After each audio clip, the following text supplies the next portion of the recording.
Hello, everybody, and welcome back to what is going to be a super controversial, hopefully educational show. And it starts a new series on this channel. I'm reading a book right now, and it's a very interesting book, very famous, and I wanted to share it with you. I was going to do one video for each of the two volumes, but as I've been reading it, there's just so much that I've been thinking about. I thought instead I would break it up, and after I read a few chapters, then I'd do a video, a few more chapters, another video. So we're doing one today, maybe in another month, give or take, I'll have enough stuff for another video. It'll just be easier to digest this book. I don't endorse this book. I don't have any allegiance to it. This series is purely educational. And before going any farther, I should probably tell you what the book is. Mein Kampf by Adolf Hitler.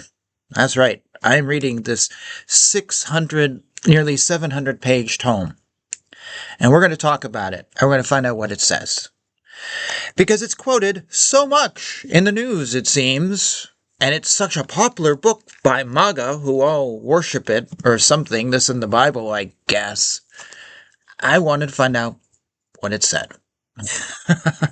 I say that jokingly. But in actuality, I decided to start reading this because of liberal media. Yes, liberal media, you drove me to read this book. I kept seeing people on the left say that Trump quotes from this book. He worships it. That didn't make any sense for me. Because I don't think Trump reads books. Plain and simple. I just don't think he reads. I don't think he's a reader. You see so many politicians out there who bend over backwards to tell you what amazing books and bestsellers they're currently reading. And you'll see interviews with people who have books displayed up on their shelves, which are perfectly organized because they want you to be impressed by them. They bend over backwards to show you how intellectual they are. I think it's all garbage, because anyone who is a true reader has messy bookshelves. The books are not absolutely perfect and on display. You can see the bookshelf behind me. It's stacked in every way, shape, or form. And if you can tell, it's actually double stacked, because I just don't have enough space for books. And that is how a true reader is. We don't display books. But politicians do this all the time, except for Trump. Trump doesn't talk about books, and I can never remember, and I've read The Art of the Deal too, when he's ever discussed books. I seriously don't think he likes reading. I think he can read. People say he can't, but I think he can. But I just don't think he likes reading. I do think that reading makes you smarter. So if people say he's not smart, partly, well, he's not adding to his intellect. Actively adding to it. I think the last book he read was in college. It's been said that he doesn't even read his morning briefs. He has people read them to him. So I find it very strange that he sits every night with a book. Oh, let's study this book. Where's my pen? Let me take some notes, for a guy that doesn't read books. I find it very off base. Like, it doesn't make sense for his personality. Supposedly he was gifted a book of quotes by Hitler. I don't know who, and it sits next to his bedstand that nobody can get a photograph of, and whatever, but I just don't believe it. But I heard this over and over and over again, that Trump quotes Hitler. You know, Hitler called this group animals, and he also uses the word animals. Oh my God, he's Hitler. And besides the fact that I don't think he reads, the quotes that I would see, I was told in high school, was not how you quote things. You don't use one word unless there's a bigger context to it. And you could use one word. There are times you might quote somebody and an exact word that is a unique word. But here's the thing. Let's say Trump uses the word animals. Let's say Hitler uses the word animals. In my edition, and there's actual multiple editions of this book, I have 687 pages. You know how many English words are in this book? Ask AI. Also, this is not written in any highfalutin English. It's written in normal parlance.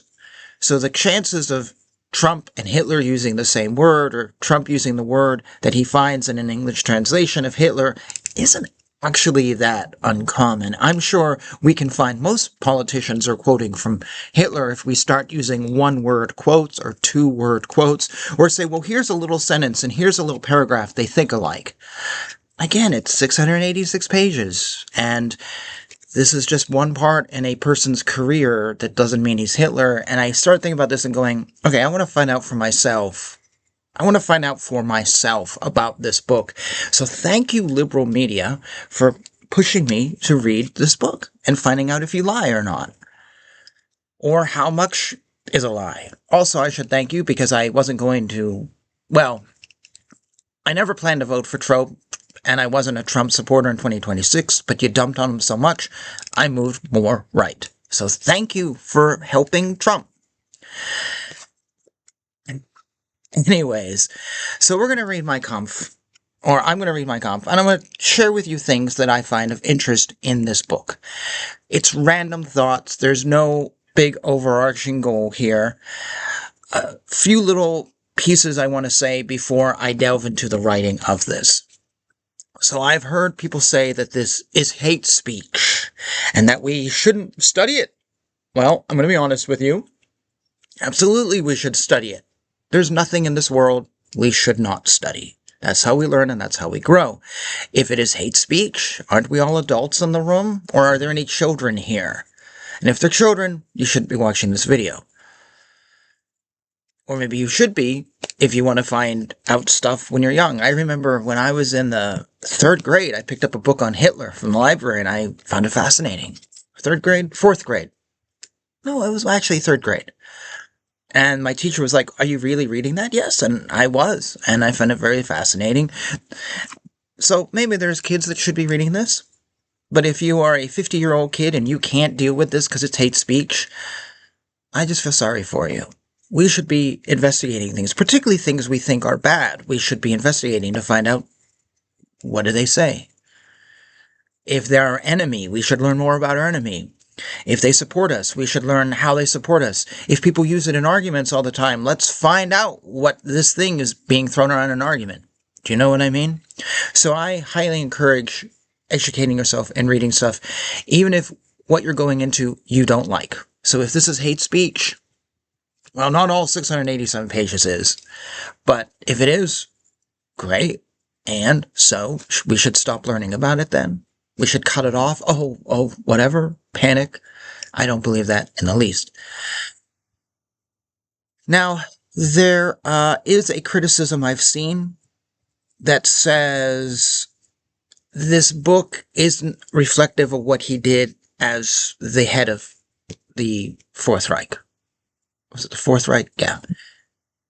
And thus, there's no reason to read this book because it's not reflective of what he did. I've literally seen that argument. Don't waste your time. I think that is pushing ignorance. It also may be someone saying that who hasn't read it, so they don't want someone else to one-up them. This book, yes, doesn't completely reflect what he did. He may, as the head of German, I don't really know what we would call it, German empire or wannabe empire, he may have broken from this, he may have contradicted this, but this was written by a younger man finding himself, putting his beliefs onto paper. Thus, while it may not reflect where he went, I think Mein Kampf reflects what was going through his head, where he wanted to go. He was putting together his ideas. So this is like high school. This is like college. This is like an early essay by somebody before they became famous. So while they may have changed the ideas later on, that doesn't discredit this. It may not be completely a historical book in terms of Germany. It might just be a historical book in terms of Adolf Hitler, but still, why should we not read it? This is an interesting book, though, because, well, yeah, it is an interesting book. because part of it is a young man coming into his own and his belief system, but there's also a mythology in here. This book was written to sell himself. This book was written to show why he is important versus other people who he wanted to separate himself from. There is propaganda in this book to push him into something, to make him look good, to attract people to his cause. The criticism has been that this book predicted what would happen with the killing of the Jews and his hatred. So anyone who came into power, so anyone who read this book when he came into power, they should have seen it coming. So in that case, while it may not be completely historical, it is historical, again, for him, and well worth reading. We want to find out here what he was selling to people, what he thought people would connect with. For example, just this morning we were watching TV here, my wife and I, before she went to work, and Angus King III is running for governor. He's the son of the senator and former governor, and the commercial was, "As governor, I'm going to defeat Trump." And that was the whole commercial, just defeat Trump. And my wife says to me, "I thought he was running for governor. Aren't they concerned about the state and the needs of the people in the state? Why is he talking about something that the representatives and the Congress folks are going to be handling? He may never meet Trump." And I went, "Yeah, but that's it now. It's just, we don't care about the affordability in Portland, Maine. We don't care about the immigrant or the crime or anything else in the rest of the state. No, we're going to fight Trump. If Trump died of a heart attack on the day Angus King gets into office, what else is he going to do? I don't know, because that seems to be his agenda." So what we have here is Hitler sort of doing the same thing. He's pushing this idea of, well, I know you guys all hate Trump, so I'm going to be the politician that's going to be against Trump. Here's my book, because I don't have TV commercials. That's a little bit of what this is. So it's an interesting artifact. I have also seen people dismiss this book because it's bad writing. I told a coworker I was writing this, and he goes, "Oh, it's so horrible, I wouldn't want to waste my time with it. It's just so poorly written, and it clearly demonstrates what a horrible person and how stupid he was." The introduction to this book mentions the famous bad writing. So it makes 2 points. One, it might be bad writing in English, but this isn't, sorry. It might be bad writing in German, but this isn't in German. This is in English, and the translator, whoever it is, Ralph Manheim, in 1973, I guess, 1973, wanted to make a translation that was readable. So maybe the original is a bit rough, but none of us are reading the original in German in this country, or very few of us are. So the criticism that it's bad isn't necessarily accurate. But the introduction also says that people in Germany in the 20s and the 30s wrote like Hitler did. His style of writing was very much copied by the newspapers because he wasn't college educated. He didn't go to college. But he read a lot and got involved in the political things, and I'm going to talk about that more as we go on. And he read newspapers and books like crazy while he was just working to survive. And so the author, the translator, says that Hitler's writing isn't that far from your common newspaper writing, your political writing, even informal documents. It would read like him. So technically, when someone says, "I don't want to read this book because Hitler's such a bad writer and it reflects on his intellect," they're actually saying that the entire German society was as stupid as he was. The thing that is a problem with this book in terms of writing is a lack of organization. His ideas here, and then over here, and then over here. While he often fails to pull up an example to clarify a philosophical point that he is going to extreme lengths to try to put into a sentence, but it needs a little more substance. He doesn't always do that. The translator says that Hitler was a big fan of operas and often tried to make his writing very operatic sounding. That's the fault of the writing. But again, something's poorly written, does that mean we shouldn't read it? There's a lot of books out here on the shelves which are absolutely horribly absolutely horribly written, but yet politicians still brag about, oh, look at this top seller I'm writing. This top seller that I'm reading, yet the book's bad. We don't discredit it. So those are my little points for the beginning of this, just some generic points. What I want to do now is to delve into Mein Kampf and to look at a few things. We're going to be pulling out a bunch of quotes that I found very interesting and sort of putting them into three categories. One is quotes that actually sound like Donald Trump, MAGA, Republicans. Because people say that Republicans love this book. Okay, well, let's see how much in line with them they are. But we're also going to be pulling out quotes that sound like Democrats. Because there's some folks out there, and I've said it on this channel, that Democrats seem to be copying Hitler. And then there was just some other thoughts that I had that I'm just going to share. We're only getting into today the first 66 pages of this, which is only the first 2 chapters. So there is going to be many videos in the future at the rate I'm going, but I think it'll be better. Before I go into that, let me take a drink. And obviously, I've been mulling over my words. I want to check something on the sound here, if you will give me 1 second. There is going to be many videos in the future. I want to see something here. You can tell that this is not AI because I make mistakes. AI would not do that. It's very important. I want you to know this is just a person giving his opinion, wanting to share. There's no AI here. I did not program a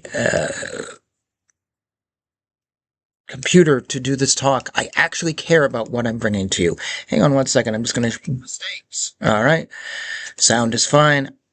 I can't get monitors in these headphones, or I have in the past, and sometimes it works and sometimes it doesn't. So I actually can't hear myself. So I just had to check that. Make sure you can hear me.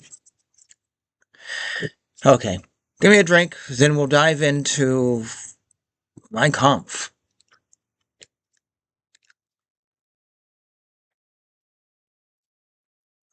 The chat window is open. You are welcome to make comments. Depending upon what the comment is, I may pause to comment on you or respond to you in the moment.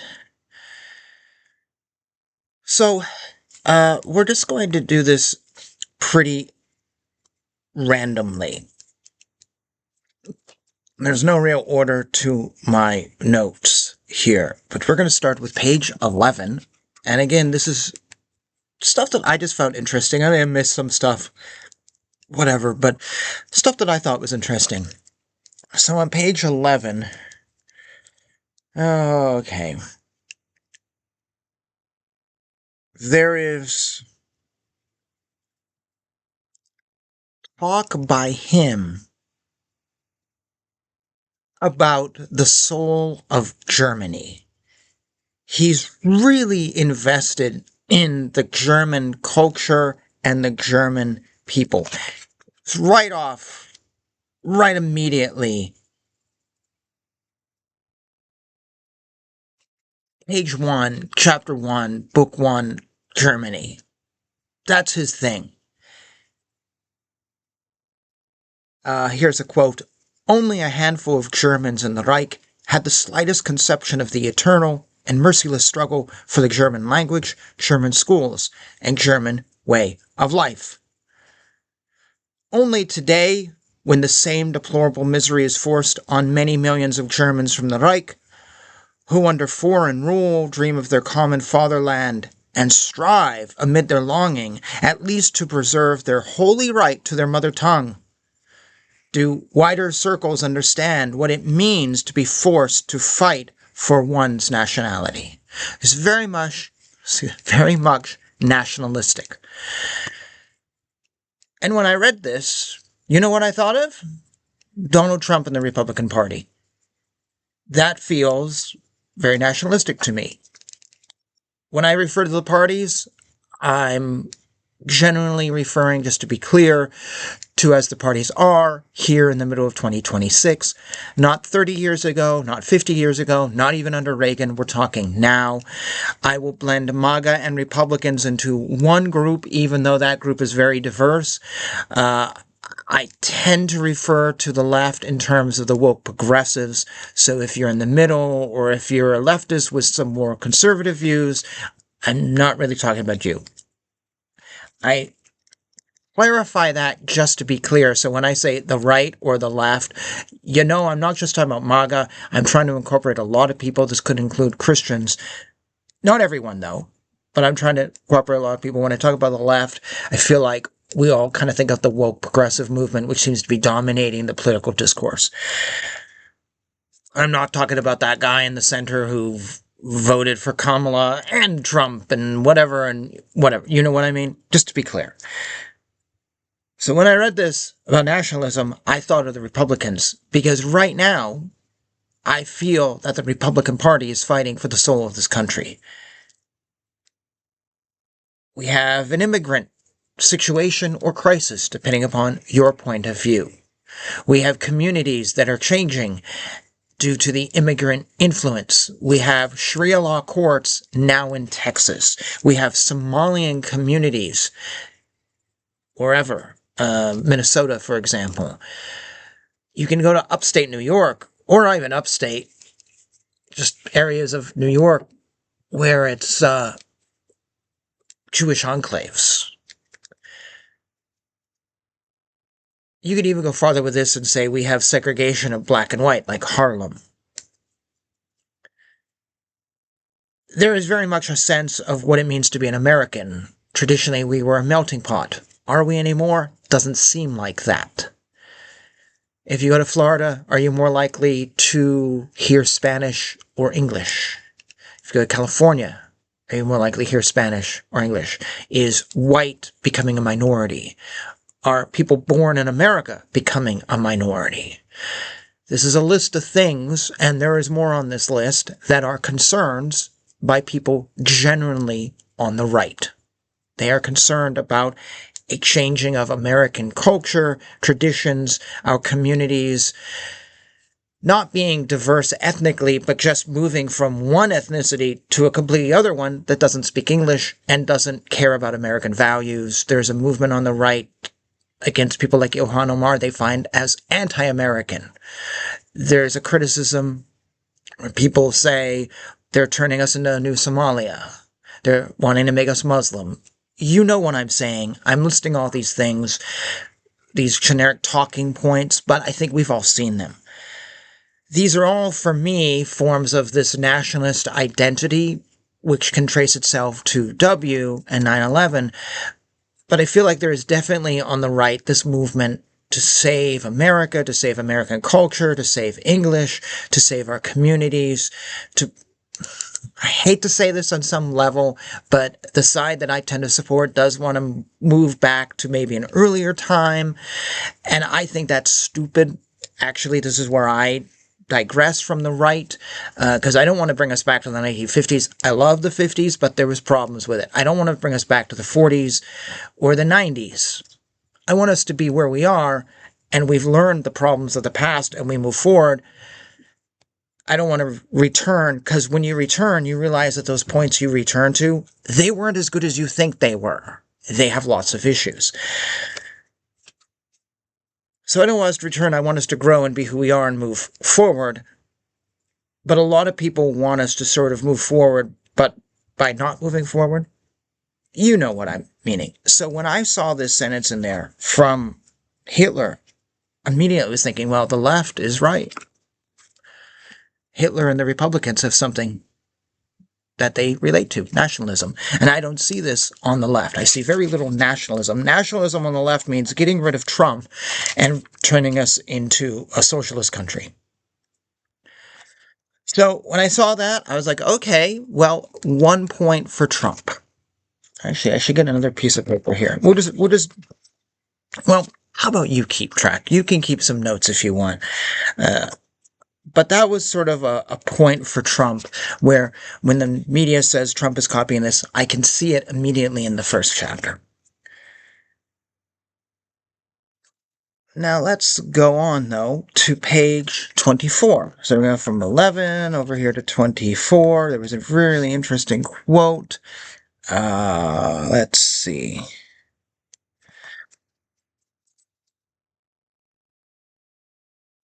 Hang on one second. Was it? Yes.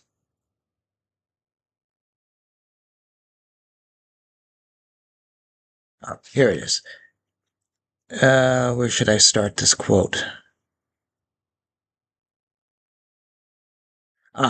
He's talking about his time as a young man, and he's studying culture, and he's working day jobs at times, and eventually he becomes an artist, and he's really trying to study the people. He's reading a lot of socialist literature. He's getting involved with the Social Democrats, and he's studying, in his words, the social question. What is society? He's getting involved and interested in politics for the first time in his life, really interested. And he says, I do not know which is more terrible, inattention to social misery, such as we see every day among the majority of those who have been favored by fortune, or who have risen by their own efforts, or else the snobbish, at times tactless and obtrusive condescension of certain women of fashion in skirts or in trousers who feel for the people. And that made me laugh, because we think of the last half of this, the tactless, snobbish, obtrusive, and condescension of women in fashion, those women who wear pants, well, women, in trousers, who feel for the people. I feel for you. I really feel for you, and I'm going to tell you how I feel for you and what you should think. What does this sound like to you? A modern liberal woman. He calls them out. And he calls out the modern liberal who just feels, and then tells you in a very condescending way how you should feel, and they get in your business. Sort of the trend of modern, white, entitled, affluent college kids. It's like, wow, this is a book over a century old, or nearly a century old, and some things haven't changed so much. So we have women here who feel for the people, but they're really not helpful. And he calls them out. And I love that, because here we have people acting the same as they do today. You could also discuss the gender, if this is a womanly thing, because there is a talk now women are more liberal. But he has nothing good to say about them. They're just obtrusive. So I thought that was so very interesting, that he's describing what we see all around us and people talk about all the time. Obtrusive, entitled liberals. And if a woman wore pants, I'm assuming he figured that she was entitled. So I thought that was really cool. Times have not changed, but this also gives him one more point for being on the Trump side, because this is him criticizing liberals and putting them down because they have all these feelies. This could be a quote from someone in 2026. So 2 points here we see where Hitler is actually sharing the views of a modern Republican. And the person he's criticizing is kind of the same thing we're criticizing on the left. Now, I'm not saying Hitler is Republican. We're not going that far. We have much more to cover. But it is kind of interesting to see.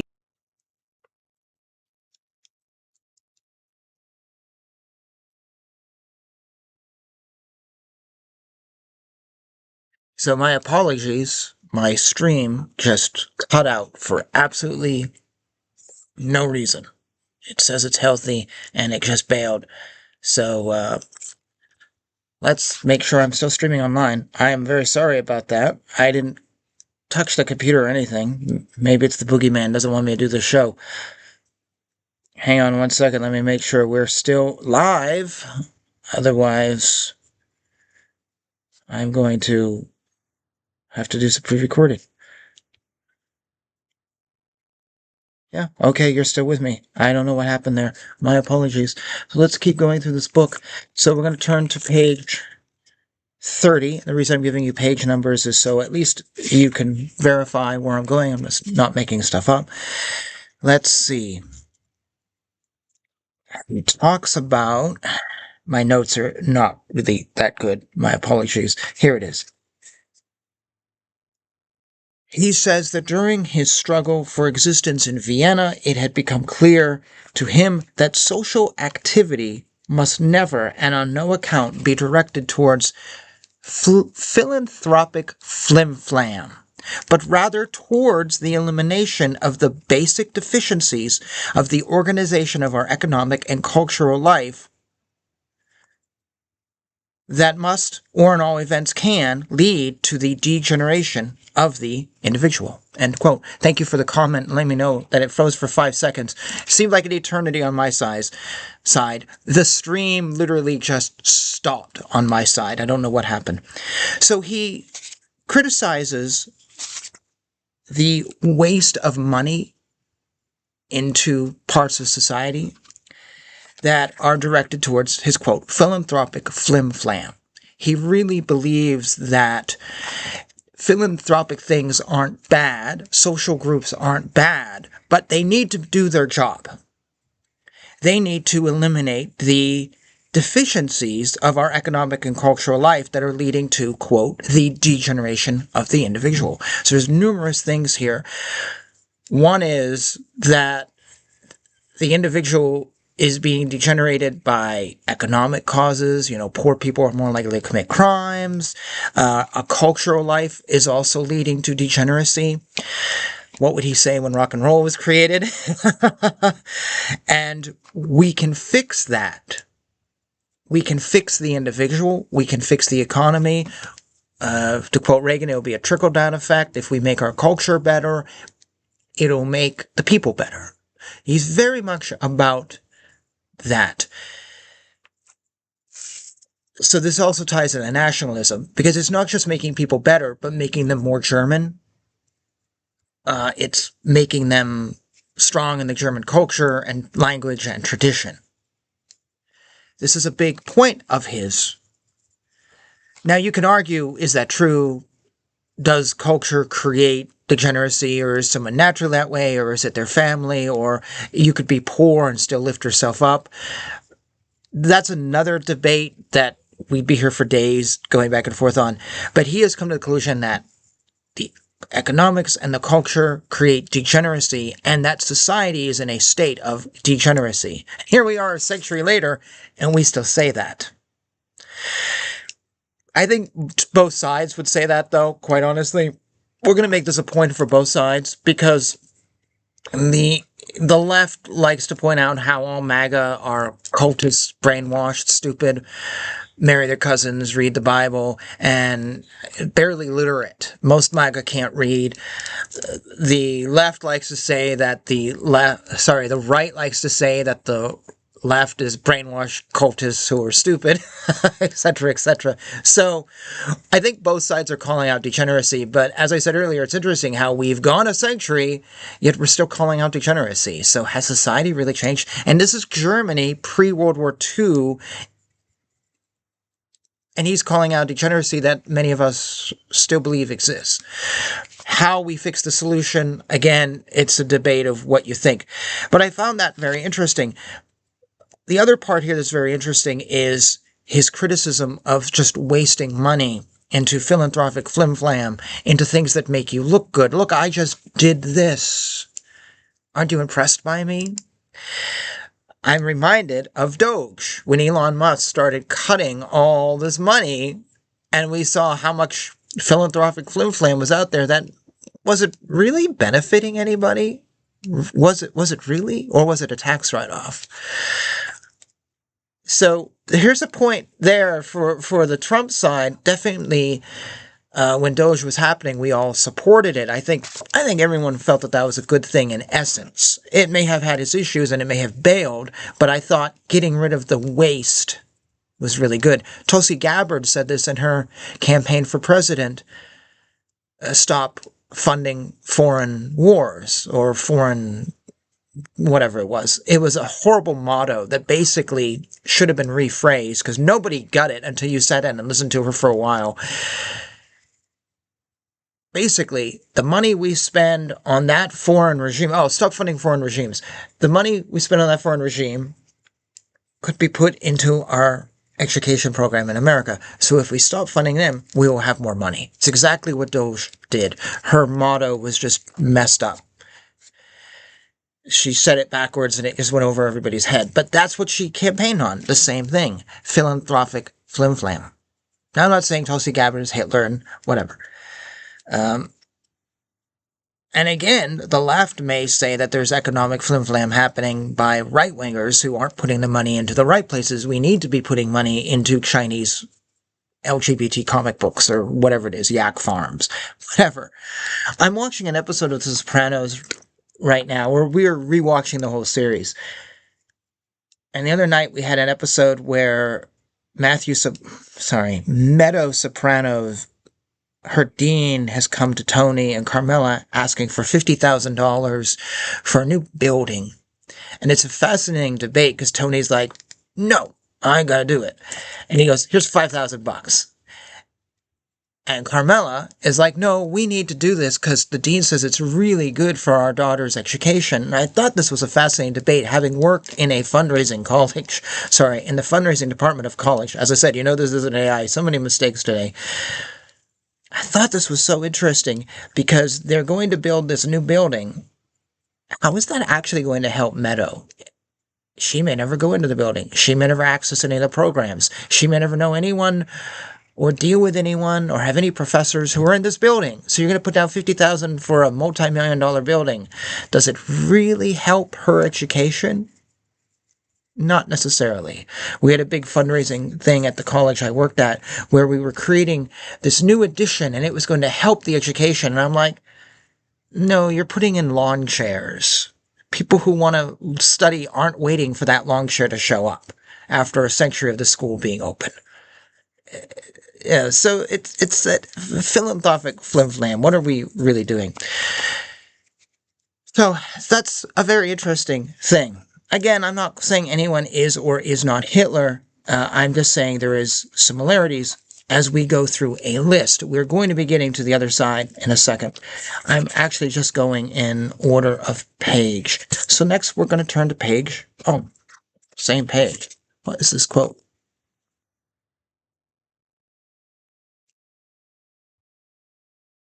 This was just funny. This just made me laugh. So on the same page 30, Adolf says, I do not know what horrified me most at the time, the economic misery of my companions, their moral and ethical coarseness, or the low level of their intellectual development. Oh, ouch. He's not talking about Jews here, just so you know.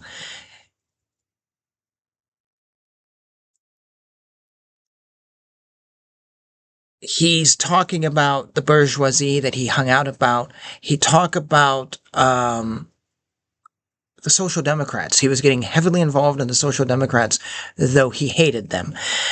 So some of this is the criticism of the party people he's around. It's also sometimes just the people he sees around him. And I just thought that was a funny quote.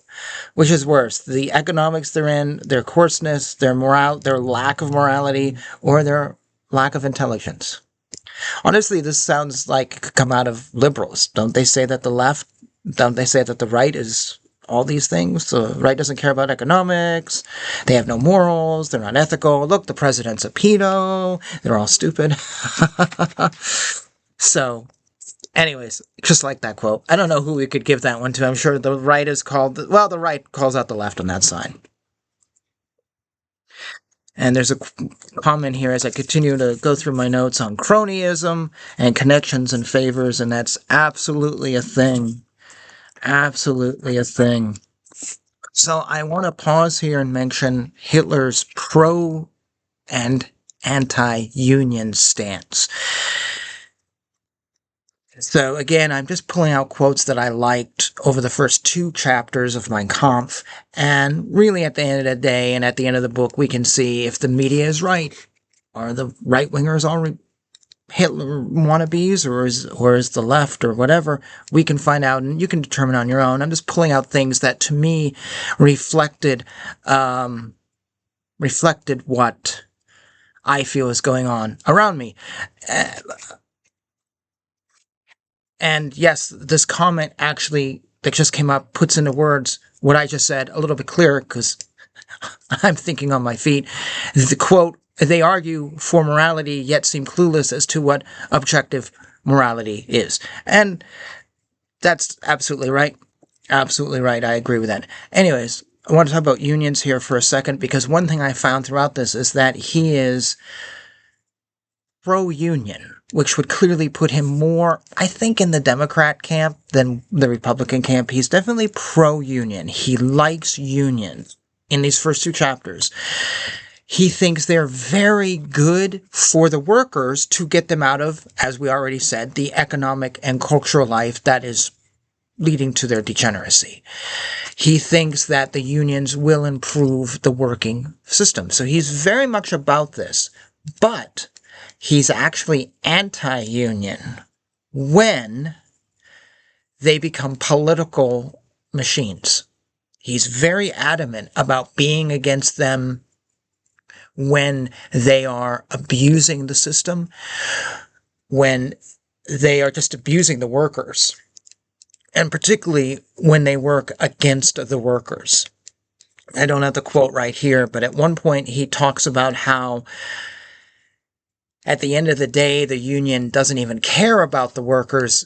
It's just using them as pawns in an argument for a political endgame that the workers may not even care about and may have zero effect on the workers. So I guess we can say this is tied into his theory of philanthropical flim-flam. Unions are great, except when they go the wrong way. So, philanthropic groups are great, except when they waste their money. Anyone who says Hitler has messed up thoughts is all over the place. It's actually really clear here. He really is about helping the ordinary, everyday person. He thinks the bourgeoisie is against that. And these groups that are helping the ordinary person are really good, except once they become political, they're garbage. He has no interest, no time in them, and he does not support them. So while I said the unions are very much more of a liberal thing, I don't know, this is an interesting one where you could say that he shares a little bit of both sides today.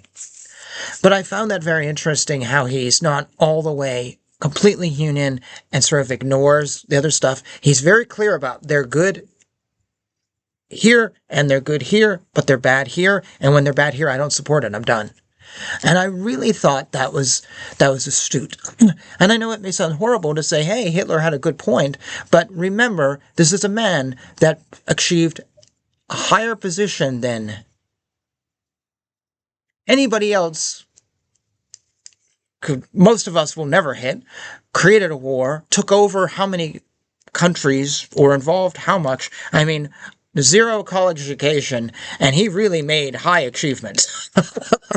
I mean, he really did really well for himself. And he achieved it in ways that almost seem impossible. I mean, with social media today, who knows if he could repeat it.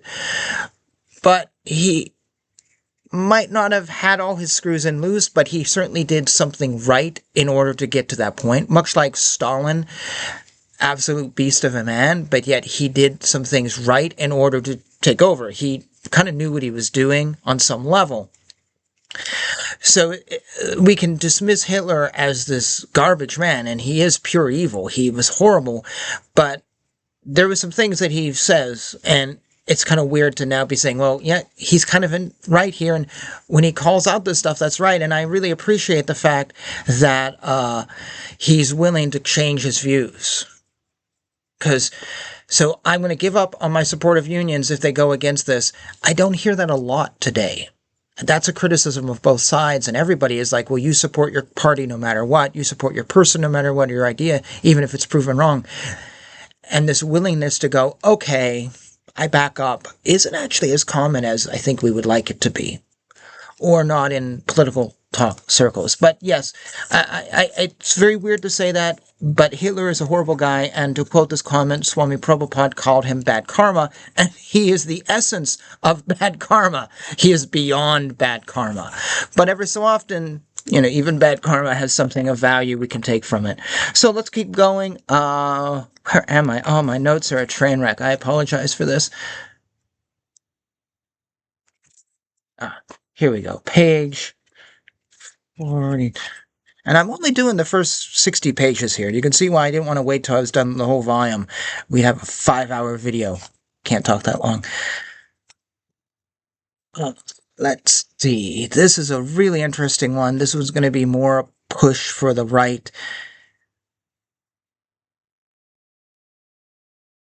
He says,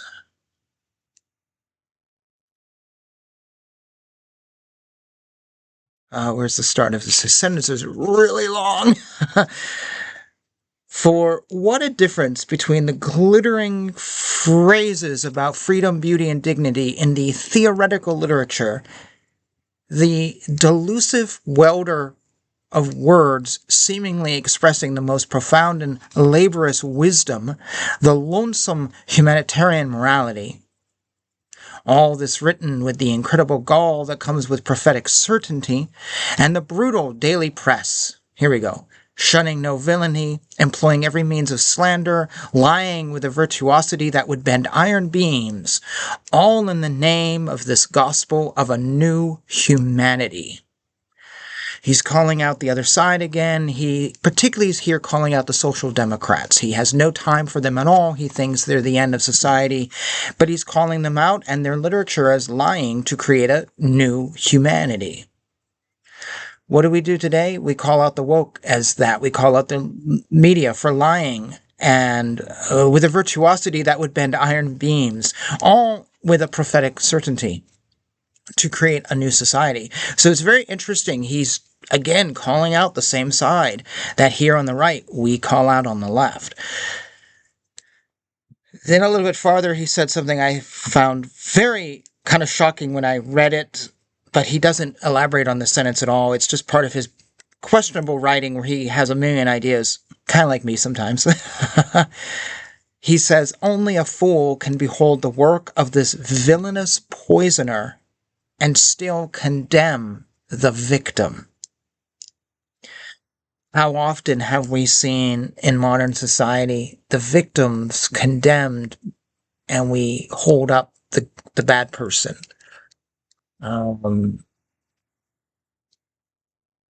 Let's see, the bad George Floyd, maybe, or others, or, better example, rape gangs in England where we hold up the foreigner. They don't understand the laws, and the girl who has been raped is just the innocent victim.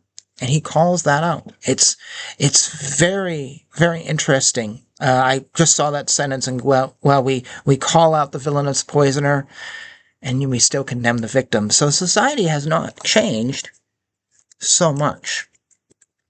So on the next next page, where is it? Sorry about this. My notes are just like 1 or 2 words, because I didn't even plan to do a video.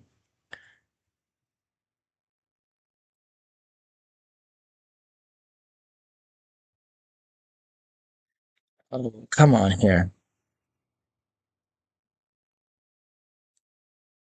Oh, here it is. So he's calling out the social democrats again. He goes,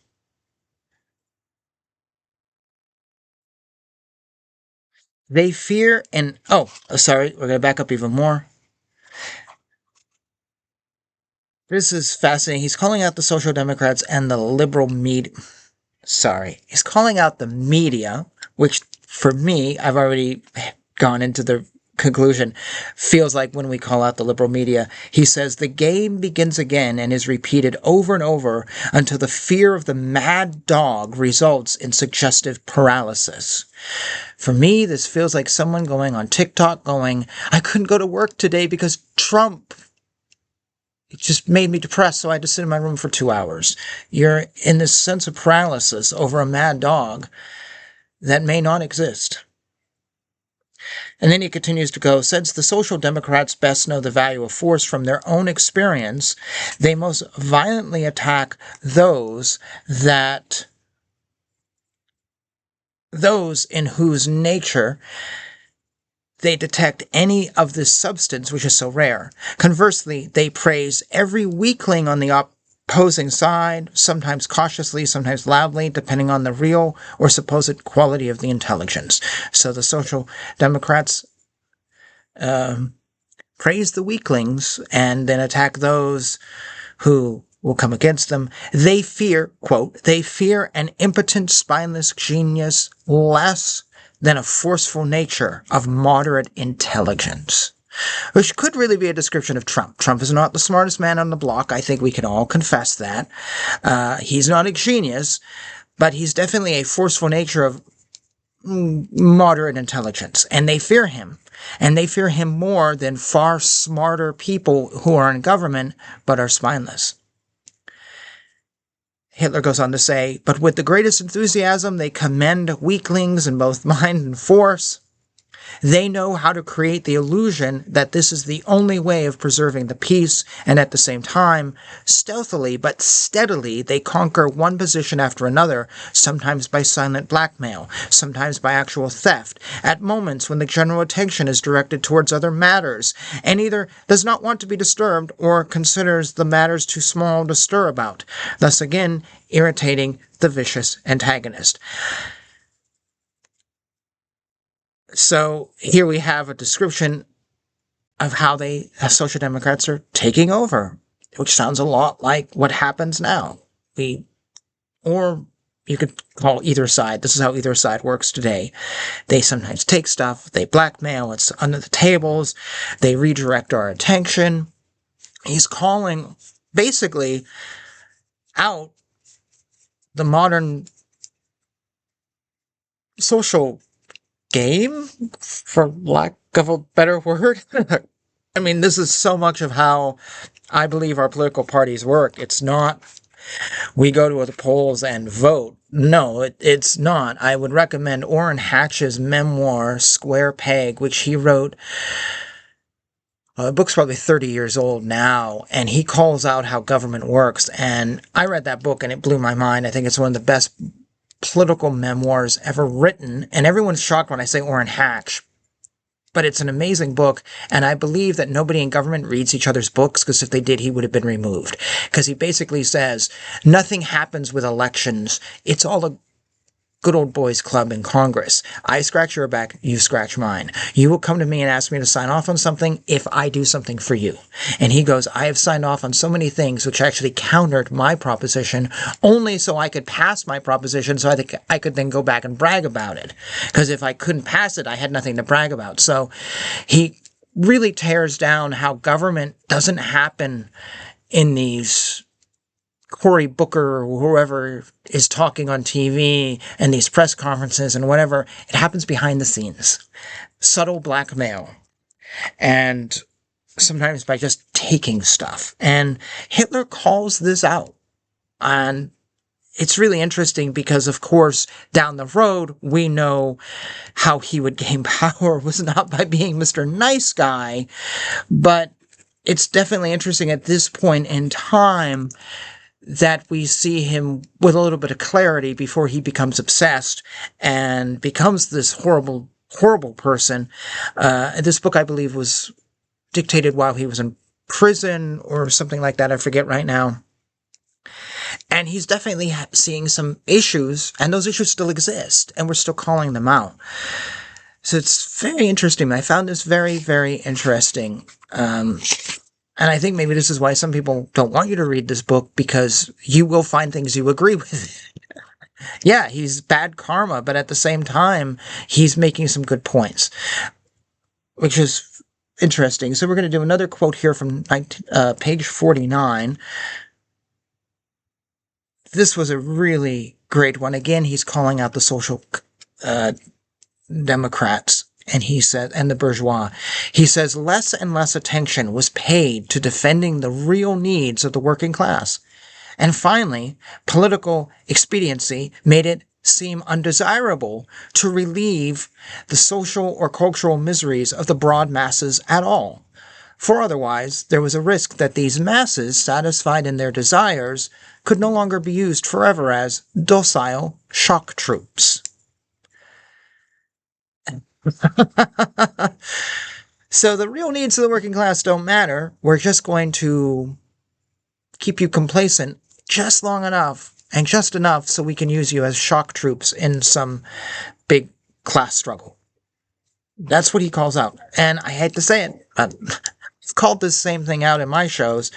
I've often said, or if I haven't said it, I've wanted to say a million times, that parties hang a carrot and a stick in front of voters going, hey, look what we've got. Please follow us because you're going to get this carrot. You're going to get this carrot if you vote for me, and if you shelter for 100 days, and if you support this, you're going to get this free carrot. Just do what I want. And then you do what you want, and the carrot's gone. We're just pawns. And I've actually said that. We are just pawns, and they play us, and they keep us just happy enough. They do just enough to keep us going, to keep us following them. Never too much, and they do whatever. In my last episode, I was talking about Susan Collins and Graham Plattner, and I called out Chuck Schumer and his meeting with Graham Plattner, and I said that he didn't meet with Graham Plattner to end the controversies around him. He met with Graham Plattner to make us think that everything's under control. I made a big point in this short show of 20 minutes that you can go and watch that the left doesn't really care. They just want you to like Graham enough to vote for him. And so Schumer came in to make it look good. It's just PR. And I think that's what's happening here.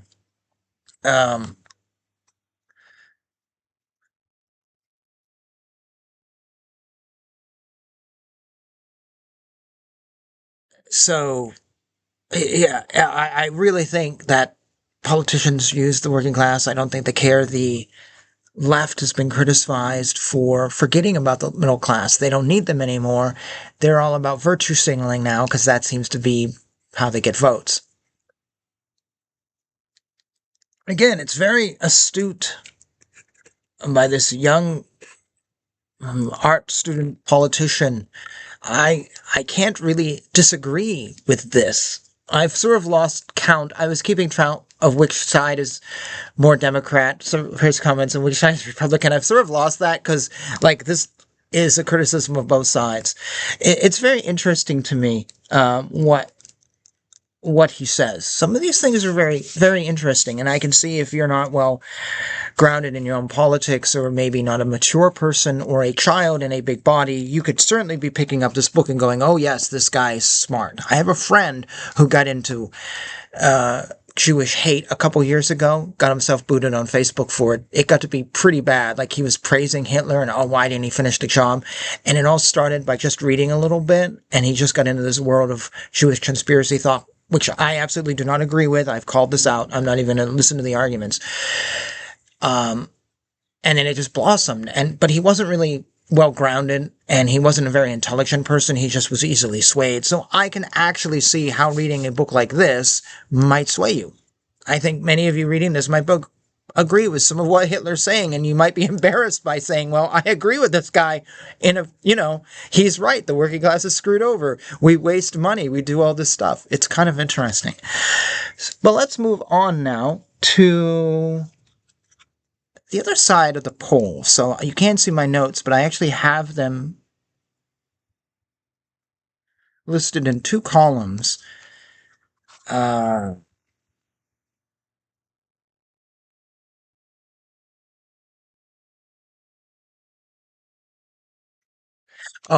want to take an aside right now and just read a paragraph which has nothing to do with politics, but he talks about reading books. And I found this to be very interesting. And again, you could relate it to the current world. And this is just very interesting. So we're going to read this long paragraph, and you can just ponder this and how it may relate to the world around us. So he was really interested in reading everything he could get his hands on and learning, because he wasn't going to college. And so he would work all day, and then he would come home and just read. And he goes, by reading, to be sure, I mean perhaps something different than the average member of our so-called intelligentsia. I know people who read enormously, book for book, letter for letter, yet whom I would not describe as well-read. True, they possess a massive knowledge, but their brain is unable to organize and register the material they have taken in.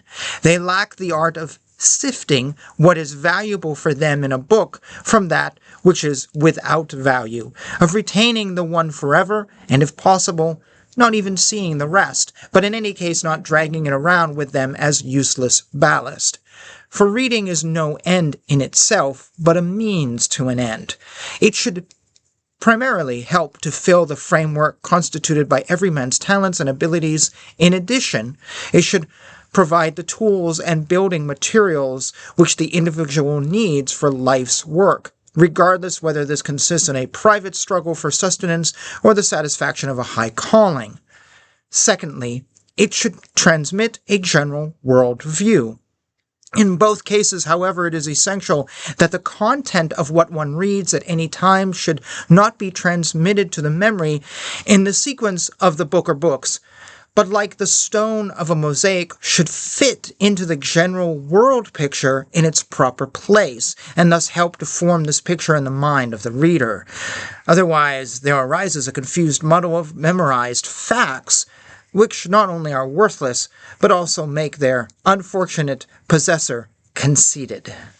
For such a reader now believes himself in all seriousness to be educated, to understand something of life, to have knowledge which, in reality, with every new acquisition of this kind of education, he is really growing more and more removed from the world until he ends up in a sanitarium or in politics. I found that very interesting. I need to make a comment on my reading.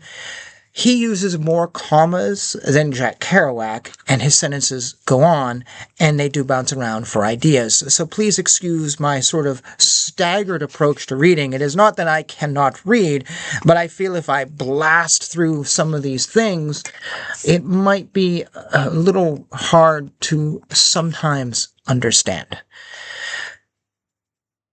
Okay, moving on, we're going to talk here about the Social Democratic Party. I want to mention that he welcomes the collapse of society.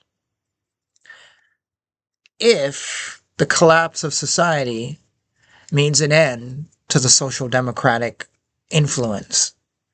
As we've already said, he believes that we need to get back to a German society, German culture. We need to preserve that before it's been destroyed by socialism. But if we can't, let it burn. Let it burn. It's very interesting. Again, like the union thing, if we're doing it right, I'm okay with that. But if we're not doing it, fuck it. So he has no qualms seeing Germany burn if the other side is going to be the future. I just point that out. There's many ways we could interpret this. We could compare it to the Democrats who seem to want to have America burn and become whatever, Somalia, Marxist paradise, one big California, which is, Marxist utopia on earth, according to some people. We could also then take the leftist view and go, well, the right wants America to burn because they don't want us to grow and progress and have immigrants, whatever. But I do find it very interesting that he's all or nothing. You're either here or I'm not going to waste time with you. There's no real sort of compromise. I don't get any sense of compromise from his book. You are his enemy, and if you fuck up what he's doing, he's done with everything. He's not going to try to fix the problem. It's very, very cut and dry. And if anything in this book reflects his intellect, it might be that. Not the style of writing, not his criticisms of Jews, which we're going to mention before this video is over. It's this sense of yes or no, which on one hand, I actually kind of admire. I don't think most people are willing to let what they love burn if it doesn't go the right way. So, I mean, you've got some chutzpah, right? I mean, you've got balls here. Let's be honest. A lot of us, we're not going to do that. But on the other hand, you're really going to throw the baby out with the bathwater if you can avoid it? Is that necessary? Is it necessary to destroy? I'm reading the Foundation series right now by Isaac Asimov, and I've read the first two books in chronological of not how it was written, but how the story goes. And I'm now in Foundation, and the head of the planet that the Foundation, that this encyclopedia is being written on, talks about how he helped out these enemy planets by helping them out. And the option was to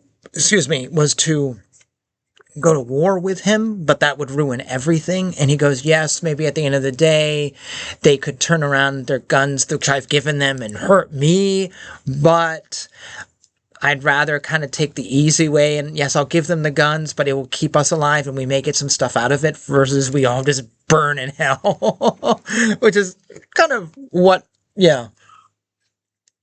Okay. Okay, here we go. Let's go into now some socialism. He says, so this is really interesting. So he hates the Social Democrats. Now, I'm using that word Social Democrats to quote him. I'm using the exact words that are in this book. And the problem with this is, and I made this mistake over the last hour, is I'm connecting them with current liberal views. But there is a difference. I think a Social Democrat in 1930 Germany is going to have some difference between the groups that call themselves Social Democrats in 2026 and here in Maine or in Washington State or in California or New York or whatever. There is going to be differences, and I want us to be aware that it's not one-to-one. It seems like a lot of things in society really haven't changed in a century, but there is subtle differences, and we need to acknowledge that. And I just want to clarify that as I go into this next paragraph, because I found this very weird. He says that these Social Democrats reject, quote, everything. And I'm going to list to you what they reject. And this list, I had to read it twice just to make sure that's what I was getting.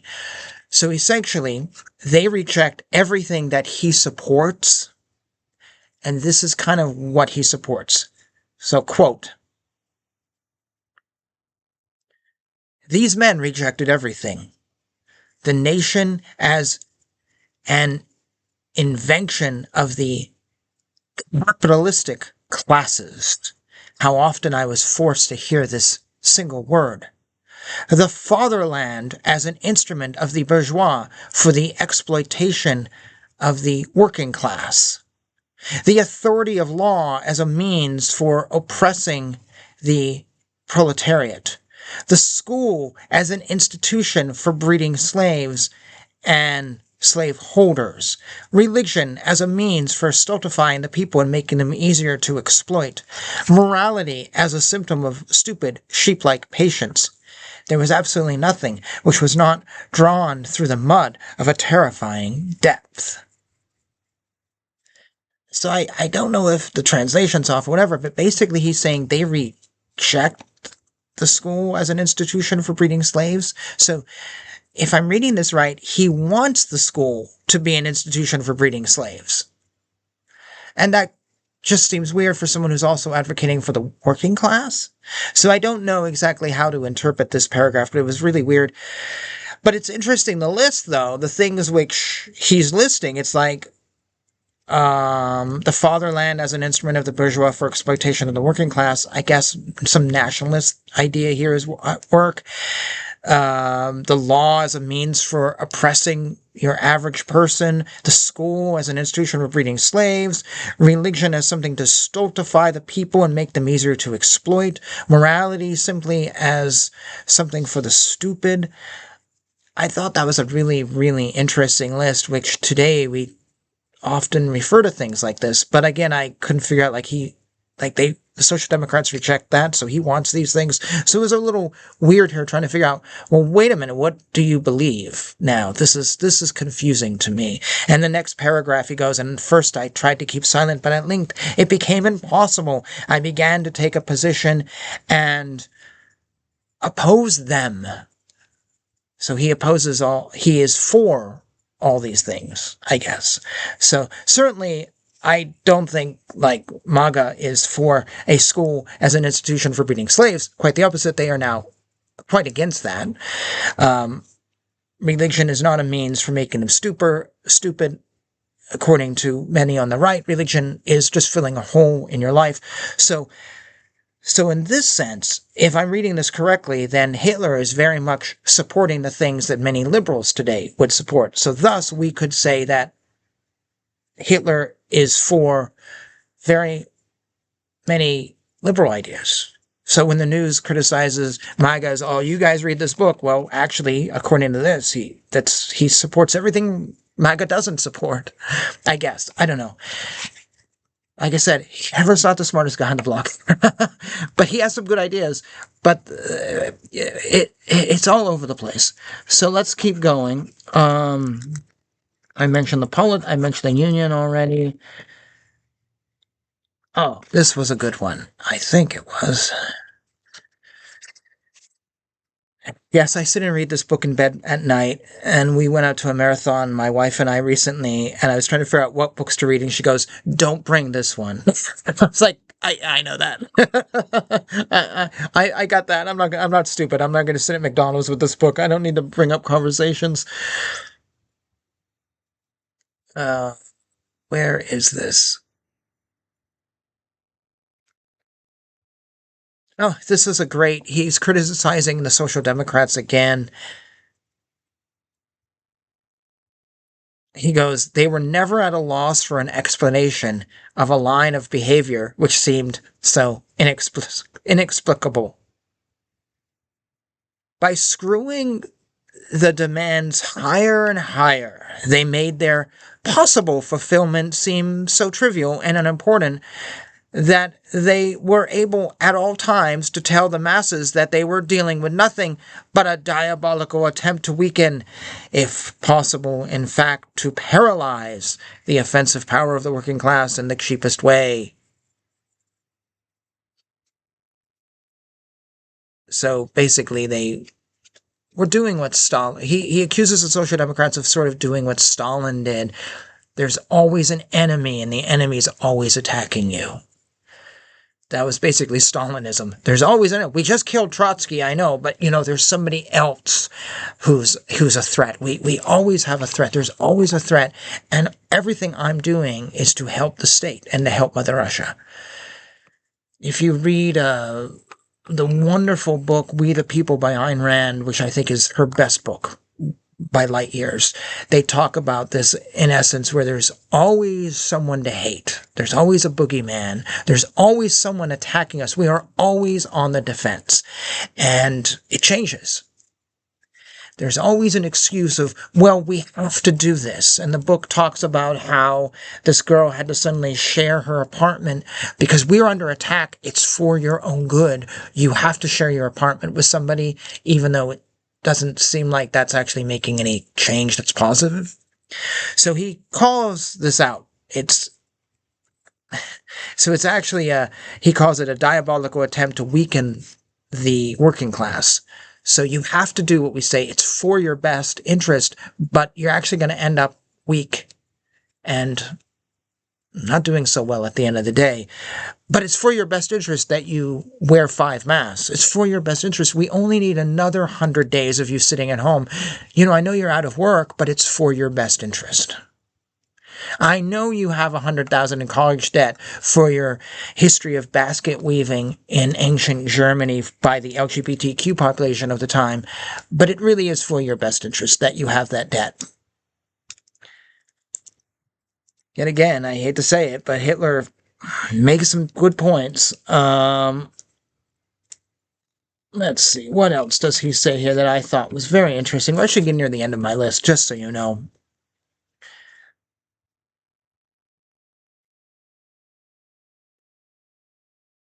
Let me see here. Da, da, da.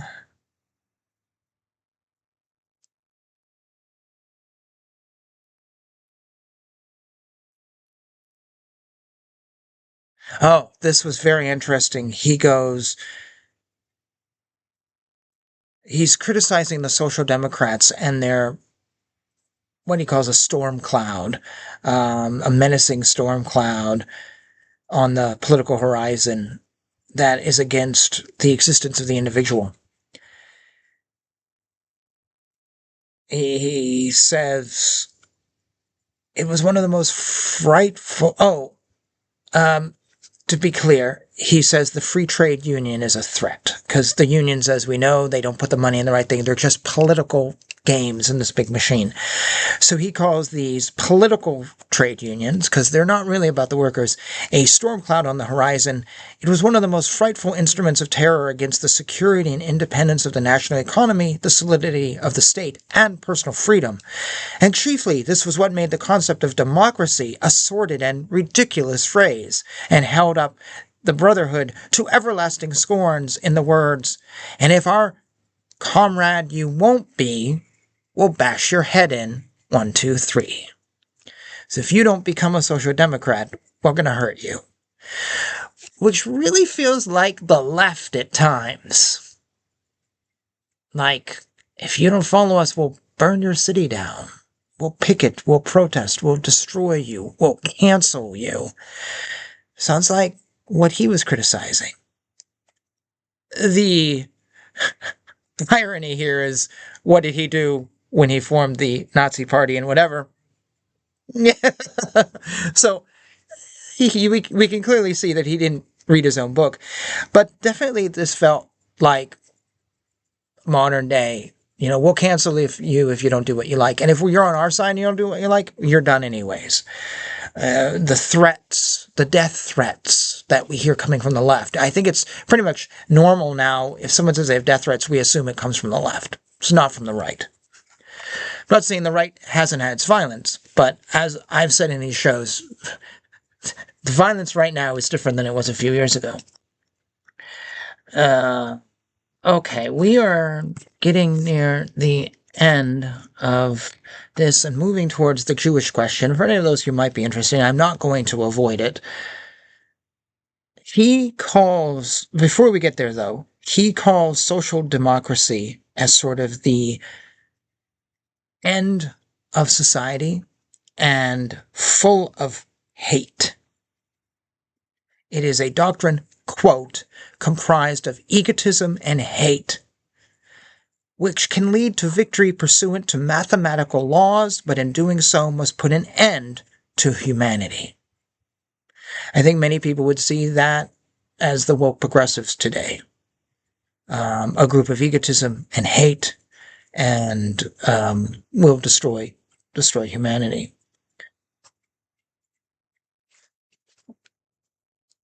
So, let me see here where we're going.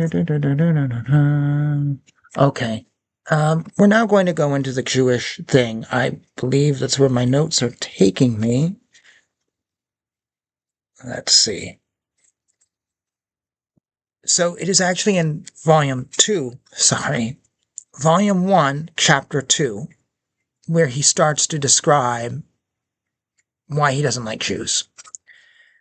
And I'm not going to read the whole thing. It's pages. I will very slightly summarize this the best I can. You can find the book for yourself and look it up. He basically sees them as, to quote, The Jew is the leader of social democracy. So he sees them as the leaders and involved in the social democracy movement, which he abhors. He is also against Marxism. Again, we can talk about where he went in the future, but at the writing of this book, he's against Marxism, and Jews are seemingly, in this book, default Marxist. He talks about how they are in all branches of cultural and artistic life, but they bring nothing to it. It was often enough to make one despair, quote, seeing what they did. They were dissatisfied with their lot, quote, and cursed the fate which struck them so harshly, and basically through that took revenge on society. He considers them in a struggle against themselves and with everyone else, and thus the outcome is someone who's not very smart, someone who's dirty, someone who doesn't care about the country or the culture, someone who's not funny, just everything. That's they write the worst newspapers, they write the worst books. They are just the worst of everything. And so he goes into a very long description on how they are basically destroying society just by sort of living their life. It's not like they're going out and doing parades or anything. He goes, you could pass by a Jew and wouldn't even know it necessarily until you started hunting for them. So they blend in, but they are slowly corrupting society. They're stupid, they're whatever. That's what he says, and it's a very long argument that sets up obviously what's going to come next for his life. And he says right here, gradually, I began to hate them. And I got to pause here and say this is where I'm seeing too many people in our modern society fall into this thing. Oh, the Jews are here and the Jews are here. They must all be bad. And Hitler has no ifs, ands, or buts. We've already said that he's either this or that. He will let the baby go out with the bathwater. He's just like that with the Jews. You're Jewish, you're bad. There is no good Jew. You're all bad. That's the feeling I get. I don't think he says that here, but he basically sees the entire group as one group, and that's it. There is no good Jew. And the more he learned about them, the more he hated them. And this is where we now have to step back and be adults and go, well, okay, you may hate somebody, and I've said this before on my show. You may hate somebody. Fine, hate all you want. And you may hate this group.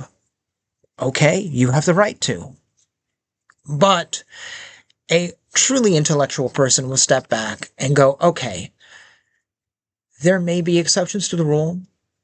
There may be people I like. I'm not necessarily talking about every Somalian. Some are good. Not necessarily every Muslim. Some are good.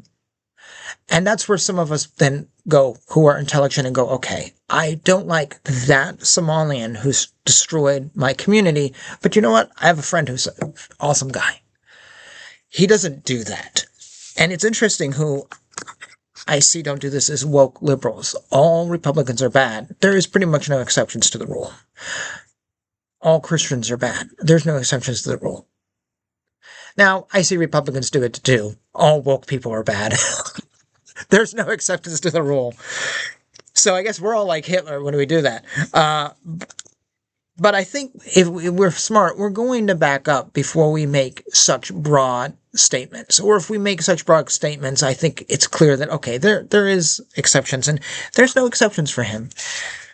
And if you're not well read, I think you could walk out of this hating Jews, and I definitely see how people are getting hooked into this Jew hate, that I just can't do that.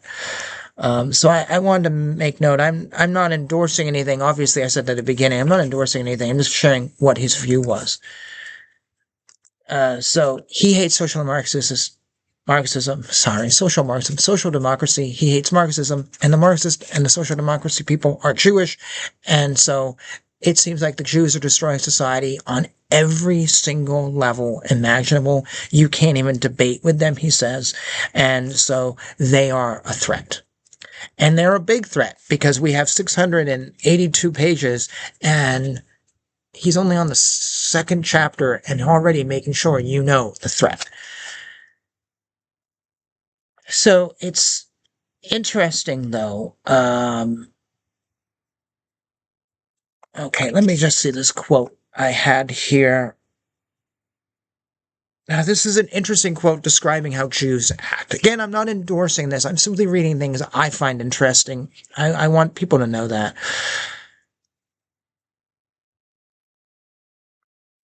Whenever you try to attack one of these apostles, the Jews, your hand closed in on a jelly-like slime which divided up and poured through your fingers, but in the next moment collected again. But if you really struck one of these fellows so telling a blow that, observed by the audience, he couldn't help but agree, and if you believed that this had taken you at least one step forward, your amazement was great the next day. The Jew had not the slightest recollection of the day before. He rattled off his same old nonsense as though nothing at all had happened, and if indignantly challenged, affected amazement. He couldn't remember a thing, except that he had proved the correctness of his assertions the previous day. Sometimes I stood there thunderstruck. I didn't know what to be more amazed at, the agility of their tongues, or their virtuosity at lying. Gradually, I began to hate them. Whew, harsh. Now, some people might say, why even read this? I should not even be sharing this book on YouTube. I'm sure the algorithm is going to hate this. And I've seen YouTubers refuse to talk about this book because it's too much. And you might criticize me about putting words out there that now people can take. I'm not doing that. I'm very clear.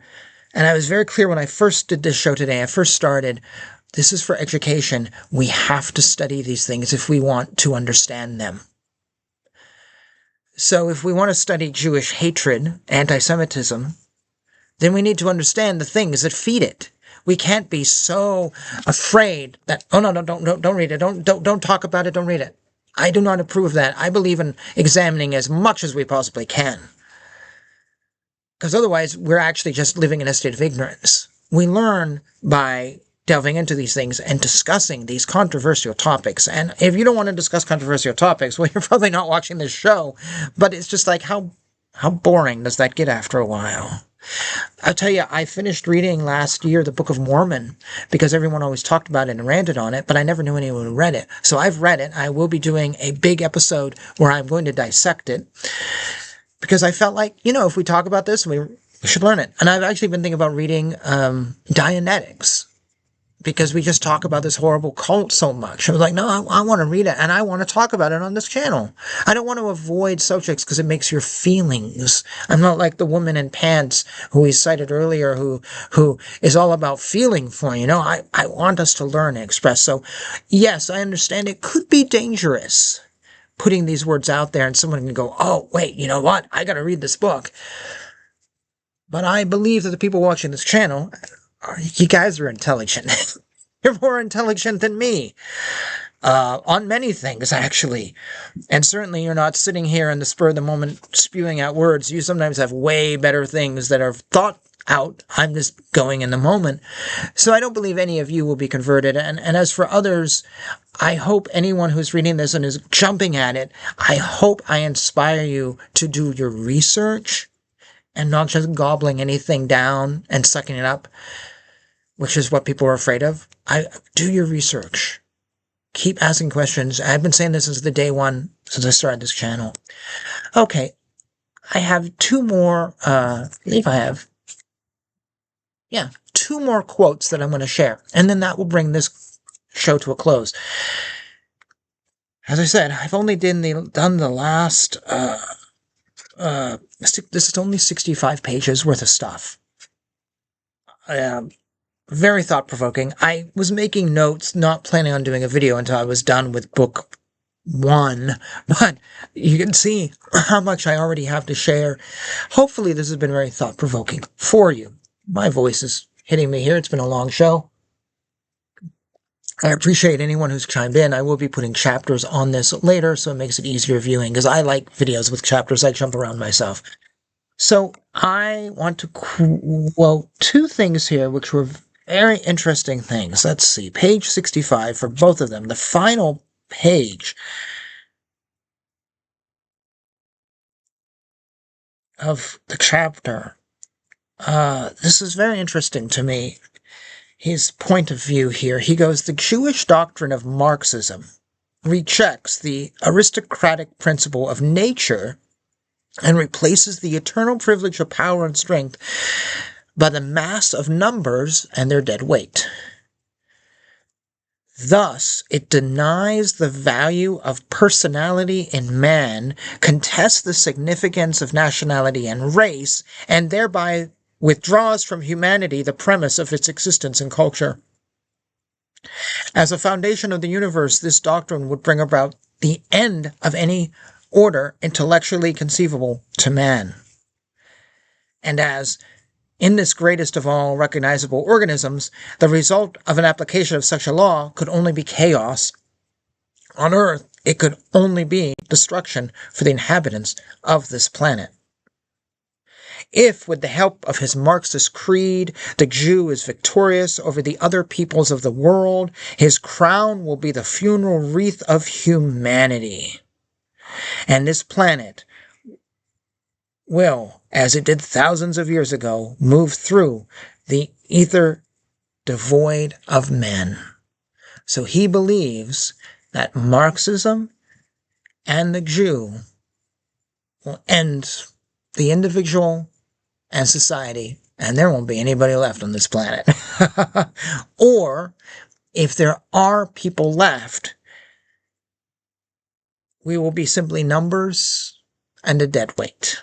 Because remember, I said at the beginning, the Social Democrats take these movements like the unions and they turn them into political things. And the workers are only numbers to be used in a political argument for some gain. There's no benefit to them. So, according to him, the Jews and the Marxists and the Social Democrats will be turning us just into pawns. And the end result will be our death and the death of society. Or our literal death, if not figurative death. I found that to be very interesting. I'm not agreeing with that in terms of Jews. I do not believe that in any way, shape, or form. Marxism, though, has already proven not to be a pro-individualistic movement, and no, it has been done. And if you say it hasn't been done right, go move to Cuba. Okay, move to China. Let me know. And you can argue with them about how it hasn't been done right. Send me a postcard from prison. Whether it's been done right or wrong, Marxism fully developed, I don't think can be done right. It will fail. Now, I don't know. Yeah, well, we could have a whole discussion about Marxism. So I don't agree with that, but I found it to be very interesting, and I wanted to share one more sentence that we're going to share. And it's the final sentence of this chapter, and it kind of blew me away. And like always, he doesn't necessarily expand upon it. I feel like William F. Buckley here with my pen. Hence today, I believe that I am acting in accordance with the will of the Almighty Creator by defending myself against the Jew. I am fighting for the work of the Lord. Whoa. He's doing God's work by getting rid of the Jews and the Marxists. Whoa. That's heavy. That's a heavy place to end this. And this is an interesting thing because this volume 1 is really his memoir filled with lots of diatribes. So the next chapter is going into something that is completely unrelated to that. But he believed when he wrote this book, he was doing God's work to save society, for him, Big Germanic society, and the planet. That's a very interesting proposition, and I hate to say it, but I'm going to have to compare that to Republicans now who say America is God's chosen country or we are blessed by God. My response to that is, well, you're right. Actually, we are, because Jesus reappeared here. It's in the Book of Mormon. Should read the Book of Mormon. He reappeared in America, so clearly America is God's chosen land.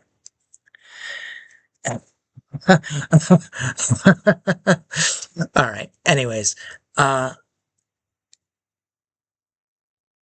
Hope you've enjoyed this. Like I said, this is only first chapters, and as I read more, whether it be 2 more chapters or 3 or 4, whatever, as my little thing of notes fill up, when I hit a point, we'll follow this up with another video.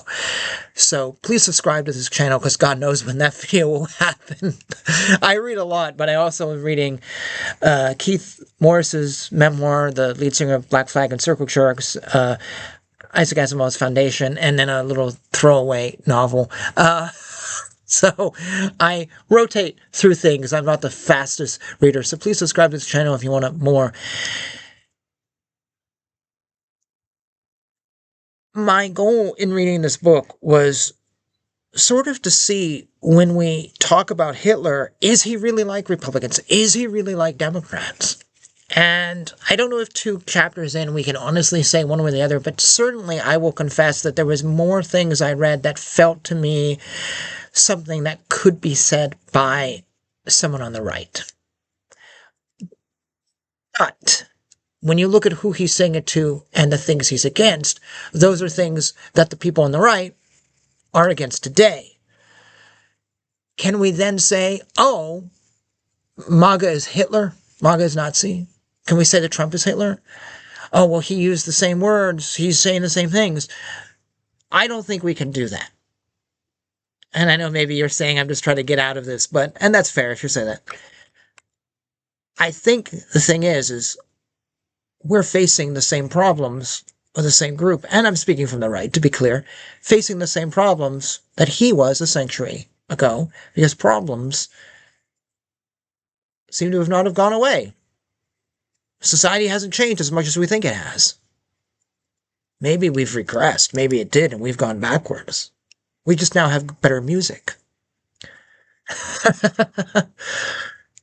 So is it that MAGA are all Nazis who worship this book, even though I've never met a MAGA who read it? Or is it that the problems haven't gone away, and so we're facing these and trying to fix them, and it happened to be the same things that he was against, so it's just coincidence? Maybe we could go to another country. We could look at the writings of Buddha. Maybe he's against things that we're against now, and we could, well, we're all like Buddha then. We could say that. I don't know. Or, I can't think of anyone, but you know what I mean. I think it's more coincidence if we overlap, because the problems are the same, than Trump is reading this and copying it. Because let's say Trump is copying Hitler's words. Let's say CNN is right. He actually is reading this book and quoting it. Well, then what a coincidence that Hitler was against the same problems we're facing today. That seems highly coincidental, too coincidental. Or if you're quoting a book, what are the if you're just randomly quoting a book, what are the chances that it's going to be against the exact same problem that the book has over and over and over again? I could make a quote from George Bernard Shaw, and I could throw that quote all the time in the conversation. But what are the chances that when I throw that quote against something, it's going to be the exact same thing that George Bernard Shaw was talking about? Probably not. It's probably going to be something more like, when you quote G.K. Chesterton, it's not that you're dealing with the British Crown like he was.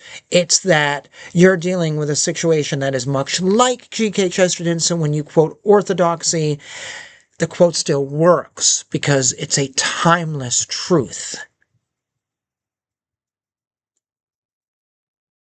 But sometimes you quote G.K. Chesterton, you quote him from The Everlasting Man, and it doesn't work at all because society has changed too much from when he wrote that. In this case, I don't think society has changed, and I think it's more coincidence that we're overlapping with a young Adolf Hitler, and we share some things that he saw. Now, he criticized a lot of things in this book, and I hate to say it, and I said this already, I kind of agree with some of the criticisms.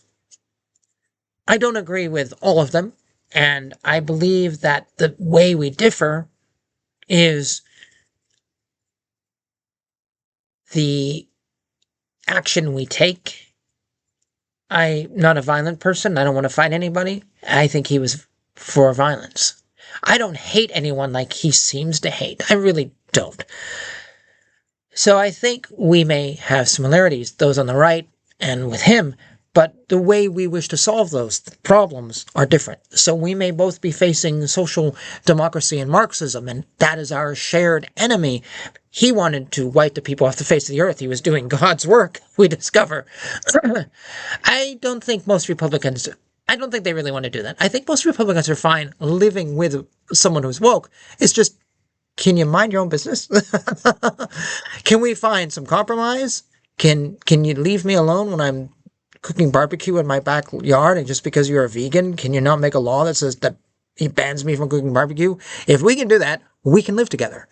So I think it's not that we're all Nazis, it's that we share some things, but we diverge in how we want to solve the problem in general.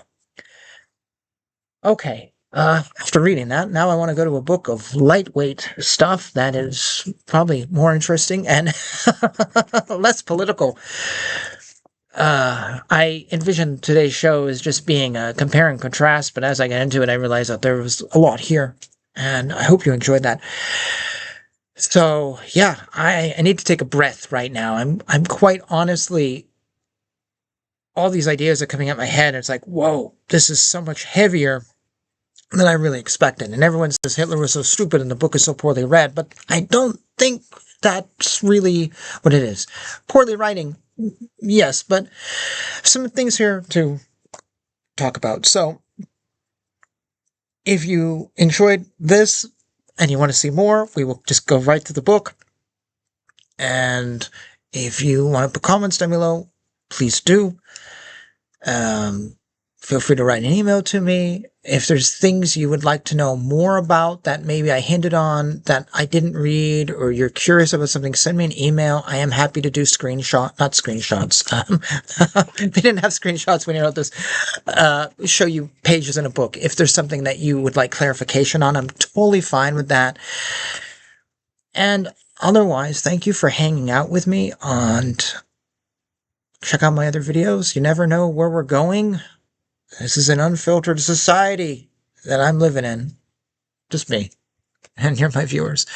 So yeah, have a good rest of your Saturday. Have a good day. I will check you out on a later video. Thank you so much for joining me on this deep dive into the very controversial past. Rock on, my friends.